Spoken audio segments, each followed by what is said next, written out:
In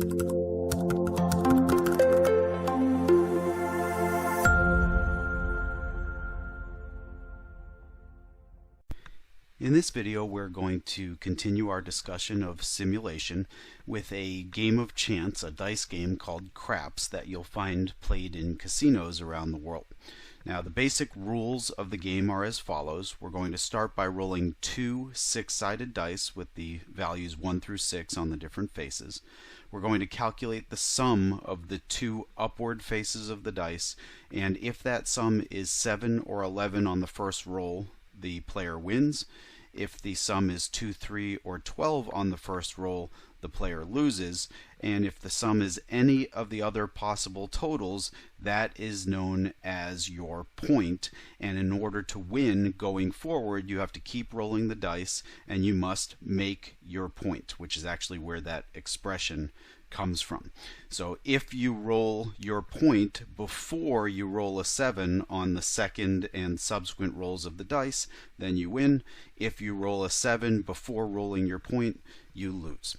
So before we get into the actual script, which uses many of the techniques we've introduced so far and introduces a couple of additional ones, let's switch over to a terminal window here and execute the script a couple of times so you can see it in action. So here you can see I'm in my Lesson 4 folder. The scripts that are part of this lesson are listed here. We're going to be looking at figure 04_02.py in just a moment, and I'm about to execute that with the IPython command. Now, when I do execute that, in this first case, it happens to be that we lost on the first roll. 2, 3, or 12 on the first roll is a loss, so we display player loses. Let me recall that command and execute it again. I got the exact same result, but with two different dice faces in this case. And let's run it again. So far, that's interesting that we've only had to roll once each time. We won this time. Let's see if we can get a roll of several. We lost on one roll that time. There we go. Alright, so in this case what we had is 3 plus 6 is 9 on the first roll, so our point is 9. It's not a 7, 11, 2, 3, or 12.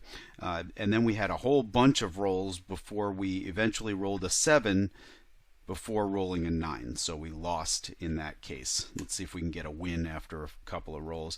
In this case we had 2 rolls, but we again lost because we rolled a 7 before the point, and so far we're losing a lot, which is why you don't want to gamble. Let's see if we can run this a couple more times. Oh wow, that's a really long one. Very rare that you see this many rolls in a row and then get your point before rolling a 7, because 7 is the most common sum of the dice that you'll encounter. So now that we've seen the script in action, let's go ahead and take a look at the source code that implements this example. So as we did in the interactive IPython session, in order to use the random number generator, we do have to import random first. So we see that up at the top of the script here after our comment that says the file name and our docstring that says the purpose of the script. Now, for this particular program, we've defined 2 functions that we're going to use in the script down below. And when you're writing a script, any functions that you're going to call have to be defined before the statements that are actually going to call them are executed. So what we've done here is define 2 functions, one called roll dice, and you can probably guess based on its name what it's going to do, but it's going to roll 2 dice by randomly selecting numbers from 1 through 7, and then we're going to introduce a new concept in this example, which is returning more than one value at a time from a function. In particular, we're going to roll 2 dice and return both of those die values back to the caller.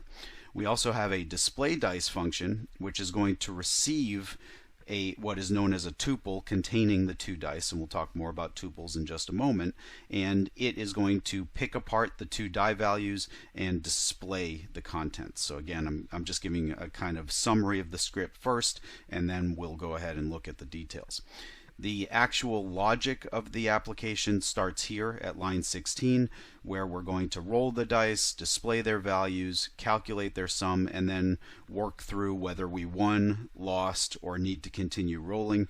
If we need to continue rolling, the while loop will do that, and then eventually we'll win or lose and display the results. So let's go back to the top and take a look at this in more detail. So the roll dice function, first of all, I want to point out the naming convention once again. If you have a multi-word name for a function, you're supposed to define it with all lowercase letters and separate the words by an underscore. So that's per the style guide, so that's what we've done here. And this particular function has no arguments, so we have an empty set of parentheses. It's simply going to perform a task and give us back a result. The colon introduces the block that belongs to the function, that is the set of statements to execute when the function gets called. And as you see here, each of the statements in the body is indented the same number of spaces. Per convention, per style, in the style guide, we start our function's body with a doc string stating the purpose of the function. So roll 2 dice and return their face values as a tuple. So let's talk about what a tuple is for a moment here. In the preceding lesson, we introduced the concept of a list in Python, which is simply a collection of values.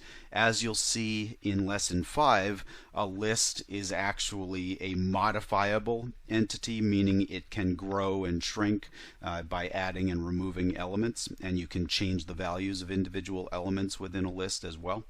A tuple, on the other hand, is an immutable sequence of values. That is, once you create a tuple, you cannot remove elements from it or add more elements to it.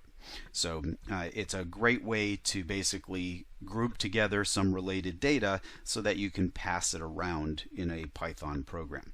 So with that said, inside the body of our roll dice function here, we are using the random module's randrange function to produce a random number from 1 up to but not including 6, and again those will be integer values. We call randrange twice, which gives us 2 separate random values in that range, and we store those in die1 and die2. And then our return statement, which is going to give back the result of this function, defines a tuple. This is called packing the tuple with the values that you want it to hold. The parentheses are not required. What defines a tuple is simply a comma separated list of values. And maybe I shouldn't use the word list in that particular context.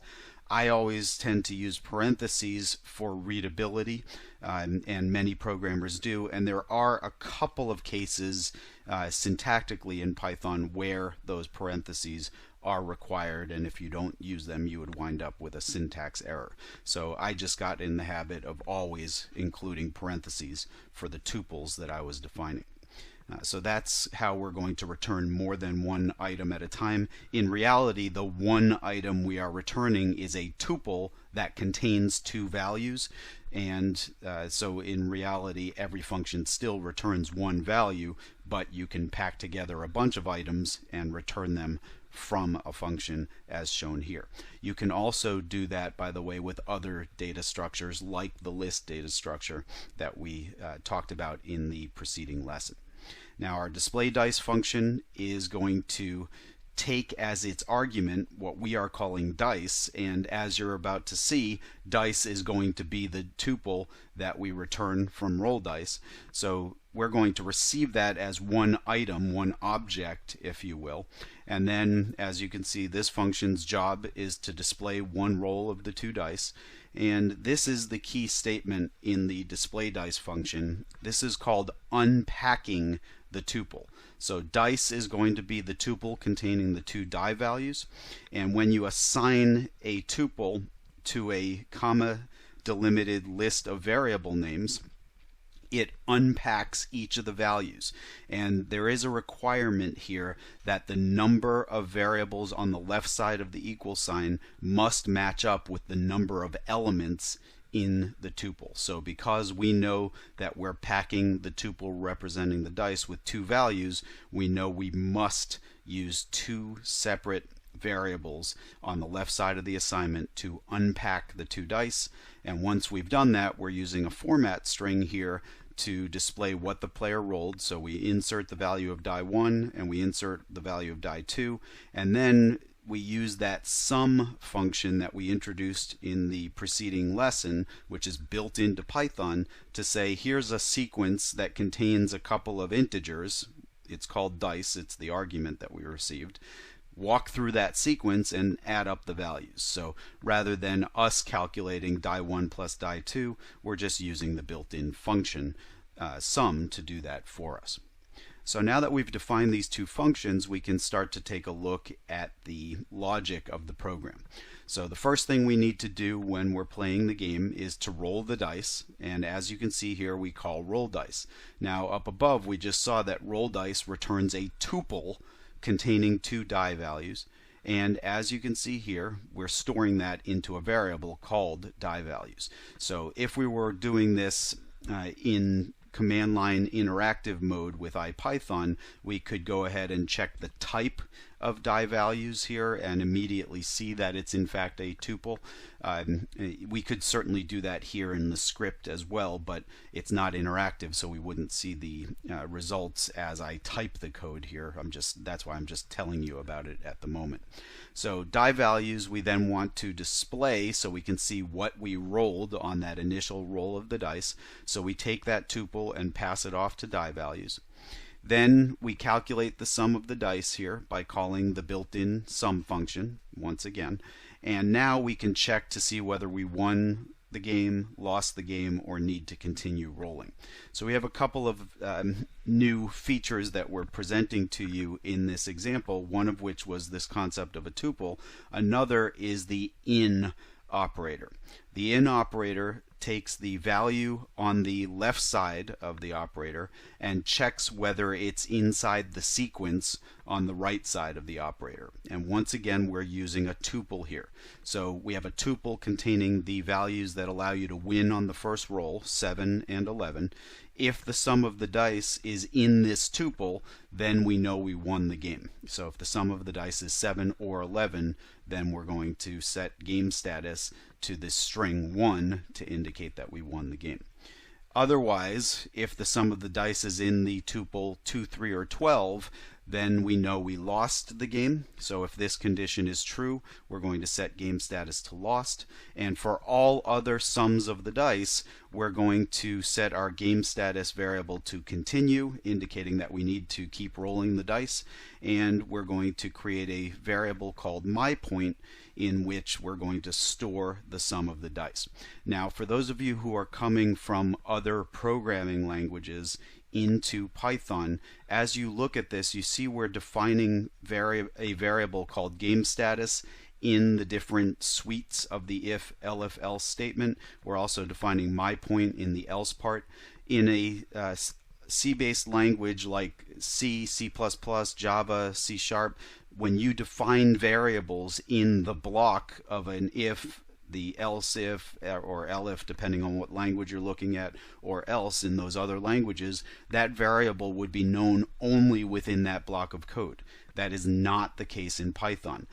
When I define these variables locally within the suites of the if, elif, else statement, they are still known after the statement finishes executing. So I can use those variables going forward down below. And that's a very big difference between Python and some of those other programming languages. So if we get to the else part, we're also going to print out what that sum of the dice was, so you know what you need to roll to win going forward. Now the while loop is going to keep executing as long as the value of our game status variable remains equal to continue, the string continue. And at that point we need to roll the dice again. So one of the reasons we defined roll dice was so that we didn't have to duplicate that code in multiple locations throughout the program's logic. So we roll the dice and display the new sum of the dice and what the actual individual die values were. Then we calculate the sum of the dice so that we can check whether we won the game or lost the game on this subsequent roll. If the sum of the dice is equal to myPoint, that would mean we won. in which case we set game status accordingly. Otherwise, if the sum of the dice is equal to 7, that would mean we lost, so we set game status accordingly. And if we did not modify game status as a result of this if-elif statement, meaning it was not the point and it was not a 7 that we just rolled, we wind up back at the top of the loop to do the next roll of the dice. And then finally, once we do win or lose, we check at the end of the game here to see if game status is equal to 1, in which case we display player wins, otherwise we display player loses. So just summarizing a little bit of what we looked at in this example, this was our first example with multiple functions defined, but the key new features that we were introducing in this example were the ability to return multiple values from a function by packing them into a tuple, the ability to unpack a tuple into individual variables so that you could use the values within the tuple, and this new in operator, which we had not seen previously, which allows us to check whether a value is in a sequence. And that will work, by the way, with tuples. It will also work with lists and other sequences as we work our way forward in Python and learn other data structures.